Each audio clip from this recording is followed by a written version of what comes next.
Robin, Morris and Barry. Good morning. Hello. Good morning. How are you? Good morning. Oh, it's the first time, of course, that they've been on our screens for over a year, and they're in England to promote Staying Alive, which is a new film directed by Sylvester Stallone and starring John Travolta. And it's hiding behind a cushion. And it's hiding behind a cushion because I'm going to keep it. After their huge success with Saturday Night Fever, of course, the Bee Gees wrote the music for the sequel. So I'm looking forward to seeing it. I haven't seen it yet, but good morning. Good morning. Thank you for coming in. It's very nice having you here. Thank you for having us. Actually, we were discussing before, you were saying that most pop stars nowadays make videos. You make feature films. I mean, that's really big, isn't it? Oh, yes, not so. You can take that one. Yes, no, I wouldn't touch that with a barge pole. Saturday Night Fever really re-established you, really firmly, didn't it? Yes, sort of. I mean, we'd had about 2 or 3 really well-established albums before Saturday Night Fever came along. I mean, Main Course was really our comeback, which was produced by Arif Marden, and we went into Saturday Night Fever after that. But it was a very successful album before that. Did you expect that sort of success? Well, no. I don't think anybody did, really. It was a sort of great marriage of music and movie. And it was John's first film. There was all those elements that made it sort of, you know, sort of very interesting for people to see. And it started off where the countries needed to dance. It just started something off that everybody wanted to do the same thing as he was doing. Yeah, you seem to have anticipated a new feeling completely. Well, it's sort of, I don't think anybody anticipated it. It's just something that they all thought, this is a nice film. Phenomena are always an accident. And it just happened. You never plan them. Nobody was more surprised than the people who made the film. People jump up in the aisles, don't they, in cinemas, or they were when it was first coming out. Yes. We weren't there at the time, but we had heard that. Yeah, so the trailers, they have been people getting very excited and things like that. It's a good film. It's a good film. Possibly when we go to see it, it's hard for us to be objective about it. But I think the people on the street, for people that like John Travolta, it's going to be well, as you said, it's a mixture of just about. It's got just about every good ingredient you could think of. Well, this is why the sequel is so important, to have the Tony character go on 5 years on in his career, and he's making it into Broadway in this one. You know, so it's more of an adventure of his life 5 years on. Are you scared of making sequels, though? Because they often go wrong, don't they? They never quite get the same sort of mood. We had thoughts when we were asked to do the music again. Should we do that, or should we just stay remembered for the first one? You know, but we wanted to carry on because it's part of the family thing. We all did the first one, so let's carry on with the second one. So it's the same people involved with the added bonus of having Sylvester direct. This one's done very well. I mean, this is a very big success in America, and it's grossed nearly the same as Flashdance in a shorter period of time. Yes. I think where it's true, though, sequels do have problems, but I think it depends on the sequel and who's in it and what's the ingredients are. Grease 2, for instance, didn't do anything at all. No. And well, it didn't have the original stars. Didn't have the original stars, and again, you know, the original songwriters, which was, I think, John, from the Olivia Newton-John producer, he did the music for the original one, but didn't for the second, and they didn't have John Travolta and Olivia Newton-John, so the only thing that Grease 2 had in common with Grease 1 was the title. You see, nothing else, so that's really why that wasn't successful. So sequels are very dependent on a lot of things. Jaws 2, for instance, wasn't as big as Jaws 1 because the monster was a big papier-mâché dummy, which everyone realised wasn't fake. It didn't look real, so there was a lot of different things. Is there something special about the team, though? I mean, for instance, do you know John Travolta very well? Yes, fairly well. Do you have to know him? I mean, is it important to know the stars in your film if you're writing the music? We hadn't seen him for quite some time. I mean, since Saturday Night Fever, a shorter time after that, and when he came to the studio with Sylvester in Miami a while ago to talk about the film, it was like we'd just seen each other the other day. He was just that type of person that you just say, oh hi, John. You know, it's just we'd just seen each other. He's a very nice guy. Just he's more in shape now. He looks unbelievable. Though. He's rocky in leg warmers. Well, I mean, it's not that you see all these people. You don't. I mean, for instance, we never saw any footage of the film at all when we wrote the music. And Sylvester we only saw once. Yeah. So, I mean, most of these projects, you really don't get to meet the people. Were you aware when you were writing for Saturday Night Fever that you were creating a specific sound? And how long did it take for you to get the sound right? We were aware we were creating a specific sound, but we didn't know, for instance, we didn't know what it was going to do. Nobody does. We discovered our falsetto sound, which we were really utilizing at that point. And once again, the music was not being written for the film. The film came later, and Robert Stigwood and his friends came to Heriville in France, where we were recording, it was a new album we were recording.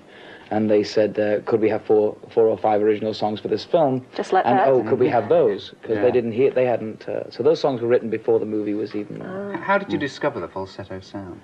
It was during a session with Arif Marden for the Main Course album, which we mentioned previously. We were doing a song called Nights on Broadway, and Arif was looking for something exciting to go on the fade, or some sort of a scream, and he said, can any of you scream in tune? And took a while of thinking. yes, a few broken pins later, we actually And gave you a swift kick. yes. And Well, you must have been very worried about trying that sound because it's so different. yes, and it can be looked upon as feminine as well. So we had to be very careful. But we felt confident because other groups, for instance, the Stylistics, who At had that time. Yeah. enormous amount of success in this country with a falsetto sound, and nobody had thought that that was feminine. Everyone seemed to enjoy the sound, so we just thought we would go for it. And it's not just the falsetto sound, there's a sort of clippedness about it, if you know what I Yes. mean. Yeah, yeah. Sort of Well, once staccato. again, yes, it's hard for us to really look at it that close. But you're right, yes. It gives an exciting sound to the Yeah. stuff. Yeah. What about the orchestration? Who do you work with to try and achieve that? Well, we do it ourselves, but we don't actually write it because we can't Then read you or also write I'll music. be gluten. You can't read or write music? It's No. true, we can't. No, we can't. I find that absolutely incredible. So do we. Because not only have you... No, it's not just only that we have you never got had. Not only have you got a distinctive sound, but, I mean, you write your own material. I find that incredible. Oh, yeah, sure, we write all our own music, but we don't write, like the semi-plays and paper. things like that. We can't Yeah. write. We have someone who, we think of a score which we put on a cassette to the backtrack of what Yes. song we're doing, and we But give it to that person That's to... for arrangements. So do the somebody else writes it down. But Well, we for play, instance- we play our own instruments for backtracks and things In a like that. recent court case, which we were very pleased Unfairly. to be present at, Yes. We won't say anything about that. it was within that court case and the people involved in that case, and from the justice point of view, it seemed like their opinion of writing a song was totally different than the actual rock Is this artist the one of when you're today. accused of nicking the Yeah. tune? That's Yeah, the you one. got That's the clear. one. You should I mention did that. shut up. But what Yeah. they said was, we ask you, he says to the jury, we ask you, how can we put it to these people, Barry, Robin and Morris, my lord, we put it. It's America. That these people, yeah, that doesn't matter, I'm just giving an example, they're famous such. Go He on. said, we ask you, 25 years writing music, you know, referring to us, we were very young when we started, of course, so 25 years, we were 5. So, yeah, 25 years, I thought I'd say that, you know, because, you know, 25 years, right, and they try to fool the court by saying that they've never read music and they've never written that was the music. point, That proves they Can can't you write believe songs. that? And of course the jury were, boo. No, the point I was trying to make was the general opinion is within these areas of public, like the courts or the people in the justice system, the opinion still remains that a song is written with a pen.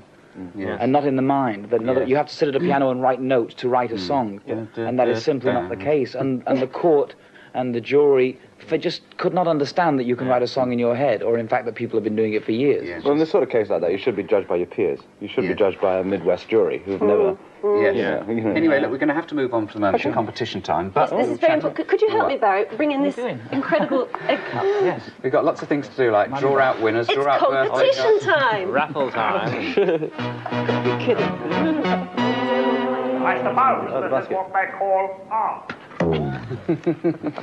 Let's start off with our mystery face competition. Found one. Right. Pull it out. The letter, I mean. Absolutely no hurry. That's the winner.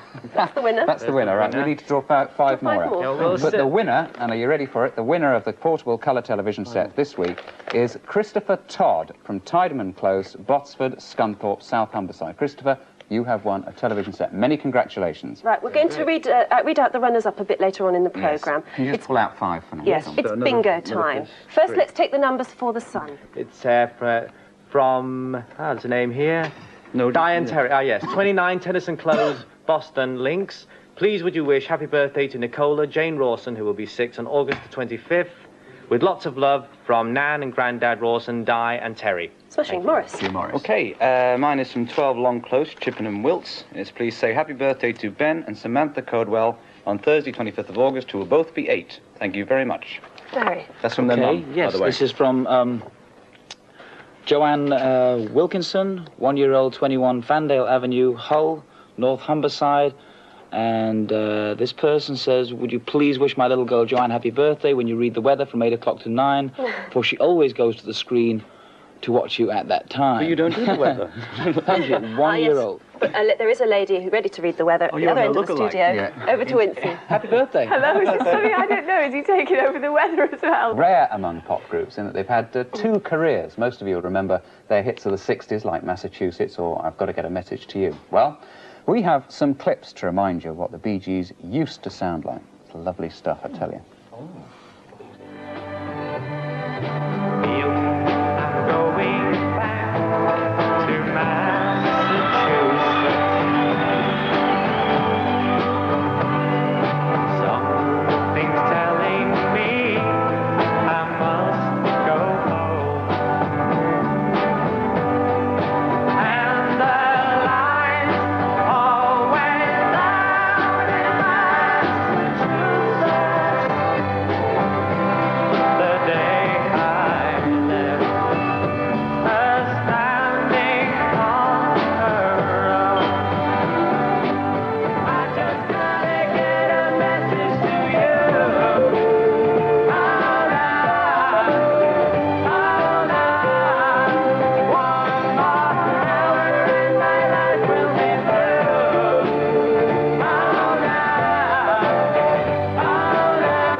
That's terrific, That's actually. disgusting. Did you enjoy watching that? Yeah, It was sort of brought back a lot of memories. I was huh? done in the days of romantic records. What do you think about the appearances? cup. What you said, what we sounded like and what we looked like was another thing. When you look back, it's a little bit frightening. I must I say, couldn't believe the hairy Massachusetts- guy on the left was me. Yes. Yes, watch it. It seems incredible, though, because after that you had your split, and life completely changed after the Yeah. split. Well, we have 15 months apart from each other, which is not very long, really, in our life together. No. But it helped us grow up older, matured. I was going to you know, in our say, work in and a what we way, did. did it help? I Yes. mean, did it do you some good? Yes, it was really, what happened to us happens to a lot of groups even today, and that is that fame came very fast and we were in our very early 20s, and ego took over, and of course when you're that age you really have no idea what's going on. You're very green, and the management and everything else is really in control. And when you go, somebody else will take your place. It's very fast, and even today it's much faster, you know. It'll be a surprise to us if about 90% of the groups around today are sitting around in 10 years' time as the same group. You're not going to see that happen. It's a lot of It groups. would surprise me, actually, if Yes. in 10 years' time any of the groups around at all. Not many of them. Yeah, But 90% of interest, who do you rate at the moment? Well, yes, people like Stevie Wonder, Yes. Police are very good. I mean, you really can tell if you have a good ear what is going to be around. I mean, there are great artists. There are people like Ray Charles and. I think also what will depend on groups staying together is not so much how talented they are, but their individual personalities and how they work How with they each other. handle That's situations. right. But we're very fortunate. We're brothers, and That's right. you Is know, that fortunate? No, it's, well, we might. We all help each other with our drug problems and so forth. Do you think, you were saying that many groups split up, do you think you maybe would never have got back together again had you not been brothers? It's very possible. The fact that we are brothers is really a sort It of was a a common reason bond. to come together again, wasn't Yes, even if it had been another year later after that, eventually we would have had to come together simply because we're a family. And we needed the money. I mean, I think you've got three fans here because Nick was mentioning Massachusetts, which I also love. I don't know what Anne's is, but one of my favourites is How Deep Is Your Love, the harmony thank out you. of this world. Excellent. What are your earliest memories of the Bee Gees, Pete? Well, I remember introducing them on Top of the Pops, and they were doing Massachusetts. yes. Yeah. Well, and I noticed too, you know, I never really realised it, but there's a tremendous amount of country feel in your music, isn't there? Yes, we are. We're influenced a bit by that. We do. yeah. We love country music Yeah. very much. We try not to have too much of it within our music, right. but you'll hear the elements of it. It's the wonderful thing about when you're being songwriters, you can write any kind of music. We just did a And Kenny we Rogers did Kenny album. Rogers. We just That's did right. the new one that's not out in England yet, comes out in a few weeks, and is already on the charts in America with the first single with Dolly Parton. Which gave us a chance to do the stuff we love. Marta Plan. But it's not pure country, it's country and pop. So Yes. Is that what this is here? Is that the cover? We haven't seen it yet. Do you mind if we have a look? Oh, that's another one you can sign.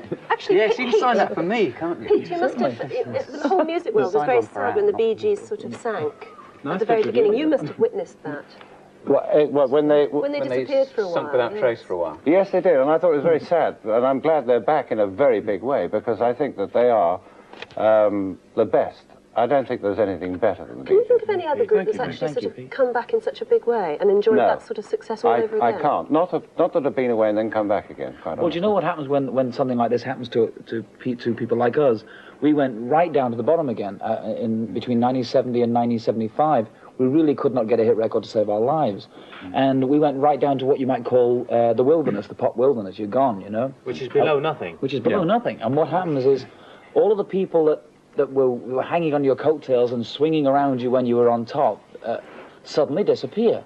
And you actually realise that those people weren't your friends, and they just go. You're gone. You're not famous And when anymore. you get We're back off. again, the same people come out of the woodwork. Oh, It's yes, fantastic. that's It's right. like- Nobody wants to know when you're down and out. That's We've the old actually song had there. that education, you know, and the people that stuck with us, like our personal manager Richard Ashby and our touring manager and road manager Tom Kennedy, have both been with us from the very first time right through the down period until now. So that's the difference. Now, can I add to your experience now? Because How are you going to do this? well, it's 8:45, you see, which is Lizzie time, and I think if you watch, you'll recognise again the Bee Gees are still with us. Actually, Pete Murray, who is still with us, actually. Am I? is also still Nodding off a bit. on the so far along the sofa, I can't see you. Oh, I can see you. You were actually. saying If what you're was, tired, but just lie down. you were saying what was my favourite Bee Gees record? Yes, I did. I mean, I've got lots of favourites, but I particularly like the Barbara Streisand album. Oh, thank you. Now, what's it like to work with her? I've always wanted to ask you that. Well, actually, it's we've said this a lot, but it really is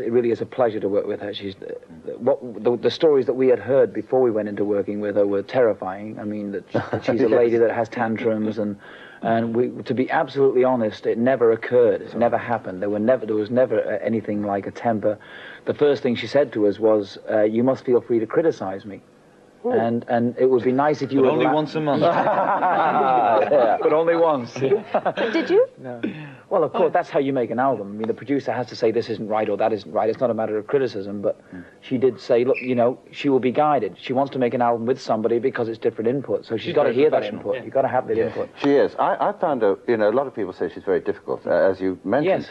And I found her when I've interviewed her twice. Yes. Or 3 times altogether, once on Yes. television, and I found her absolutely delightful. She's really nice, One yeah. thing that she won't stand is she respects people that she thinks know their job. Yes. And when I first interviewed her, she started doing all these funny English accents, so I came back with her with Bronx, and she was okay after that. Yeah, I think a lot of people that have said to us about the album that we made with her and that Barry produced is that she was very difficult to get on with.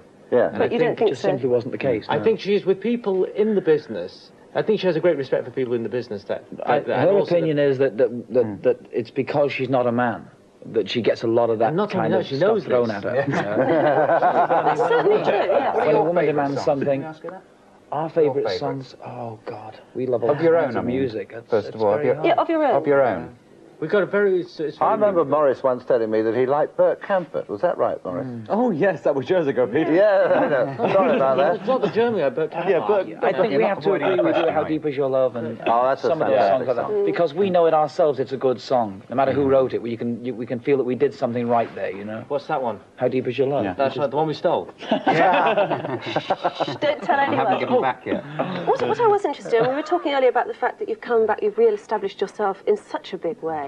But, I mean, last time you let success slip through the fingers, didn't you? Are you ever scared that it might happen Well, again? I put Yeah. it down to the fact that when that happened, we were still getting over very much our first success, that we were very green. We still weren't in touch with our own direction. And what had happened in that period was we all lived in England at the time, and I think we got too close to ourselves in England. We got too close to the English music scene. And I think we had to spread out. The English music scene had grown a little weary of the Bee Gees at that point because with the split up and things like that, and the bitching. The English music scene is very fickle. It's surprisingly It is, fickle. yes. If you look at the American scene, it's totally different. They seem to be more loyal to the There's a artist. loyalty to established artists. Well, Yeah. They stay established That's longer, what don't they? happened. You see, Yeah. we made up our mind because we knew we couldn't survive in England at that time. We didn't have any money. We knew we had to start somewhere else. So we went to America where loyalty is better. And I think we actually survived today in England because of our originally Yes, going but I mean, to that really America. isn't to say that English fans are not loyal. I mean, no. Some of the Bee Gees fans in England are very loyal. We shouldn't give Sure, that no, but you're assumption. talking in terms of the hit parade, aren't you? Yes, That really is But on what it's all average, about. there's a great. But I think you're so well established now, not only as performers but as songwriters, that I don't think you've got anything to Do worry you about. still worry? Do you Yes. still worry when But maybe a everybody record worries. doesn't... Yes, Everybody. you worry. However high There you is get, you must nobody still worry worry all the about time. losing. Anybody, right up to different facets of the business, like Andrew Lloyd Webber and people like that, they worry about He's me. worried? He's worried he's just got the Palace Theatre. He was worried last week when he couldn't get the Palace Theatre. I think the secret, well, there is no secret, but I think that the thing is you can't stop doing what you're doing. If you stop and sit down, which we have done before, you find that everything else stops too. You have to keep making You don't go records, forward, you go whether back. they sell or not. You have to keep doing what you're doing. You know. Quite a new thing that you've just been doing is actually bringing out a book, which is fascinating. I've just been leafing through this. Can you tell me a bit about it? Because it's a most unusual book. This is our own warped opinion of our upbringing, of our lives, and everybody in the book, including our parents and ourselves, are portrayed as animals. Yeah. Now, this book is devised really with our input by a man called David English, The who I'm well-known sure- cricketer. a well-known Weatherman. well-known cricketer, Well-known and cricketer, the guy that does the commercial on the Treeborn Mints, the station, you know. Oh, the that's it. station, that's it. Well, he devised this book along with us, and the illustrator's name is Alec Brickster. Here we are. And you see, there's Robin as the red setter. Is it you a red setter in there? Yeah. Howling. Red setter. Yeah, that's supposed to be me. when Morris I is the read it. beaver, and myself as the lion. Who's the guy with the glasses down there? The glasses, I think, is an unsavoury agent. of which there were many. Thousands of agents around the country just switched off. It tells your story. It's our life story. Break in the business. There's actually DJs in there, radio stations and everything, records in trash cans and everything. A lot of people recognise themselves because they're portrayed very closely. Satirical. We could go on talking to you all morning. I'm afraid we are not Let's allowed do that. to. And anyway, All right, we'll continue after the programme's finished, but I'm afraid we have to move on. It's been smashing having you. I can't tell you how Thank you smashing for having it's been. us. Yes, I'm being, and also seeing Pete again. It's been It's great. also Lovely really to see you, interesting to get out of Professor. bed this early. It's sort of a new experience. can I just ask you a question? What time did you get up this morning? 3:30. 2:30. Half Two? Did you get up? What Yeah, time do you both sleep in the same bed? What a question. I can't get to sleep. I see opposite ends. You took a list the feet are one end to get up. We're hoping the company will give us We a have bed to say each. goodbye to you, but right you better now. now, Yes, we better. It's That's the end of Wednesday. both your reputations, I'll tell you that. Honestly, I'm not red, it's the makeup.